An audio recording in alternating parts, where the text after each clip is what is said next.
Web পেজে আমরা তো কত রকম তথ্য দেখি তাই না? কিন্তু এই তথ্যগুলোকে সুন্দর করে সাজিয়ে গুছিয়ে দেখানোটা সেটার পেছনে কিন্তু দারুণ কিছু কৌশল আছে। তো আজকে আমরা দেখব এইচটিএমএল ব্যবহার করে কিভাবে খুব সহজে এই তথ্যগুলোকে লিস্ট বা তালিকা আকারে সাজিয়ে ফেলা যায়। চলুন শুরু করা যাক। ধরুন কোনো একটা রেসিপির স্টেপগুলো ওয়েবসাইটে দেখাতে হবে, বা ধরেন একটা ফোনের কি ফিচার আছে সেগুলো। এখন এগুলো যদি এমনি প্যারাগ্রাফের মতো করে লিখে দেয়া হয়, তাহলে কি ভালো দেখাবে? একদমই না। একটা সুন্দর সাজানো গোছানো স্ট্রাকচার দরকার। কিন্তু কিভাবে বানাবো এই স্ট্রাকচারটা? আর ঠিক এখানেই এইচটিএমএল আমাদের জন্য একটা চমৎকার সমাধান নিয়ে আসে। ওয়েব পেজে তথ্য সাজানোর জন্য প্রধানত ৩ ধরনের লিস্ট আছে, যা আমাদের কাজকে অনেক অনেক সহজ করে দেয়। এই ৩ ধরনের লিস্ট হল অর্ডার্ড লিস্ট, যেখানে সিরিয়াল বা ক্রমটা খুব জরুরি; আনঅর্ডার্ড লিস্ট, যেখানে ক্রমের কোনো ব্যাপার নেই; আর আছে ডিসক্রিপশন লিস্ট, যেটা কোনো শব্দ বা টার্মের সংজ্ঞা দেওয়ার জন্য পারফেক্ট। চলুন এবার এইচটিএমএল লিস্টের জগতে একটু ঢুঁ মারা যাক। আমরা এক এক করে দেখব লিস্টের বিভিন্ন দিক আর এগুলো ঠিক কিভাবে কাজ করে। খুব সহজ করে বললে, এইচটিএমএল লিস্টের আসল কাজ হল এক ধরনের আইটেমগুলোকে একটা গ্রুপের মধ্যে নিয়ে আসা। এতে কি হয়? তথ্যগুলো দেখতে তো সুন্দর লাগেই, সাথে পাঠকের জন্য বোঝাটা অনেক সহজ হয়ে যায়। এমনকি স্ক্রিন রিডারের জন্য কন্টেন্টটা অনেক বেশি অর্থবহ হয়ে ওঠে। প্রথমে কথা বলা যাক অর্ডার্ড লিস্ট নিয়ে। নাম শুনেই বোঝা যাচ্ছে, যখন কোনো তালিকার আইটেমগুলোকে একটা নির্দিষ্ট অর্ডারে বা ক্রমে দেখানোর দরকার পড়ে, যেমন ১, ২, ৩, ঠিক তখনই আমরা অর্ডার্ড লিস্ট ব্যবহার করি।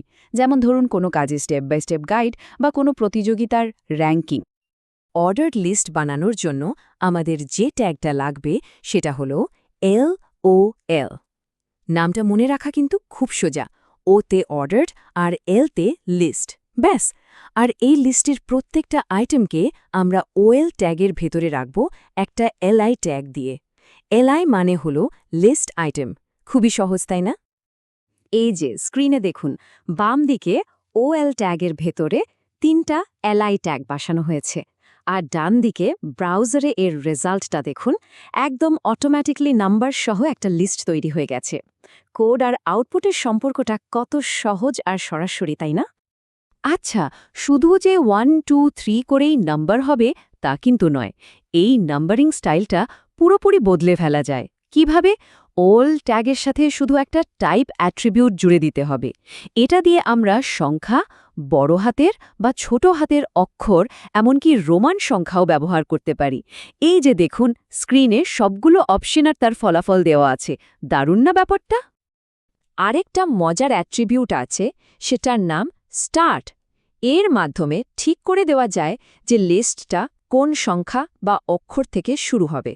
যেমন স্টার্ট ইকুয়ালস টু 3 লিখলে লিস্টটা ৩ নম্বর থেকে শুরু হবে, বা যদি অক্ষর ব্যবহার করেন তাহলে সি থেকে শুরু হবে।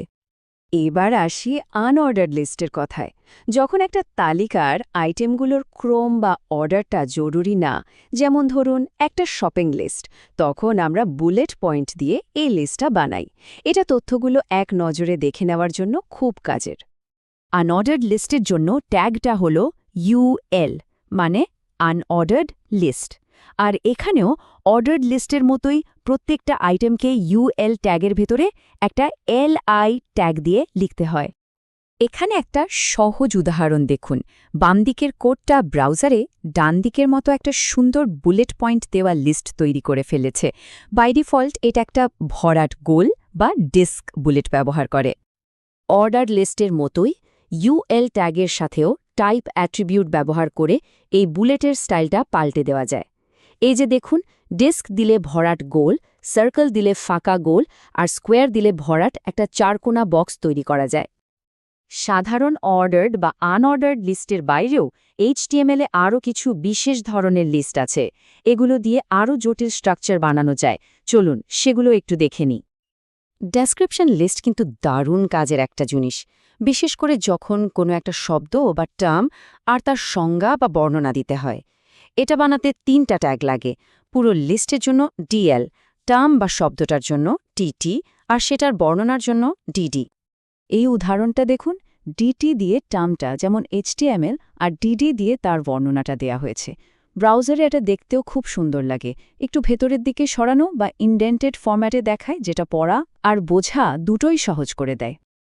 এখন যেটা দেখব সেটা হলো নেস্টেড লিস্ট। এর মানে হলো একটা লিস্টের আইটেমের ভেতরেই আরেকটা নতুন লিস্ট বানিয়ে ফেলা। এটা দিয়ে বেশ জটিল আর অনেকগুলো লেয়ার বা স্তরওয়ালা তালিকা তৈরি করা যায়।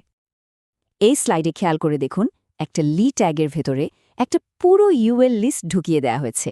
এর ফলে আউটপুটে একটা স্তর বিন্যাস বা হায়ারার্কি তৈরি হয়েছে, যেটা কোনো বিষয়ের সাবপয়েন্ট দেখানোর জন্য এক কথায় অসাধারণ। বা আমরা তো HTML লিস্ট নিয়ে অনেক কিছুই জেনে ফেললাম। চলুন পুরো ব্যাপারটা একবার ছোট্ট করে গুছিয়ে নিই, যাতে আসল কথাগুলো একদম মাথায় গেঁথে যায়। মনে রাখার জন্য এই কয়েকটা ট্যাগই সবচেয়ে জরুরি। OL হল ক্রমিক তালিকার জন্য, UL হল বুলেট পয়েন্টের তালিকার জন্য, আর DLL হল বর্ণনামূলক তালিকার জন্য। আর তাদের ভেতরের আইটেমগুলোর জন্য আছে লি, ডিটি আর ডিডি। এখানে একটা কথা কিন্তু খুব সত্যি, স্ট্রাকচার কোনো বাধা না, বরং কোনো কিছুকে পরিষ্কারভাবে দেখানোর ভিত্তি। মানে আমরা যখন HTML লিস্ট ব্যবহার করি, তখন কিন্তু আমরা শুধু নিয়ম মানছি না, আসলে আমরা আমাদের কন্টেন্টকে আরও বেশি সাজানো গোছানো, আরও পরিষ্কার আর সবার জন্য বুঝতে সহজ করে তুলছি। তো এখন প্রশ্ন হলো, এই যে এত রকম লিস্টের কথা জানা গেল, এর মধ্যে কোনটা পরের প্রজেক্টে কাজে লাগানো যায়? কন্টেন্টের ধরনটা ভালো করে বোঝে সঠিক লিস্টটা বেছে নিন, আর ওয়েব পেজকে করে তুলুন আরও আকর্ষণীয় এবং ইউজার ফ্রেন্ডলি। শুভ কোডিং!